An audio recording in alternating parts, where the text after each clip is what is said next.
இருளை விலக்கி உலகை எழுப்பும் ஞாயிறு அங்கே குடியிருப்பான். அவன் ஆனை முகத்தனின் அடியவர் மனத்தில் ஒளியாய் வந்து கொலுவிருப்பான்.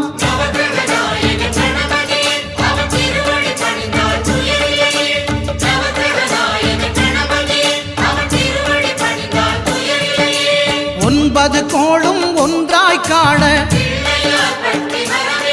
அங்கு கற்பகம் என்னும் கடவுளின் மெய்யில்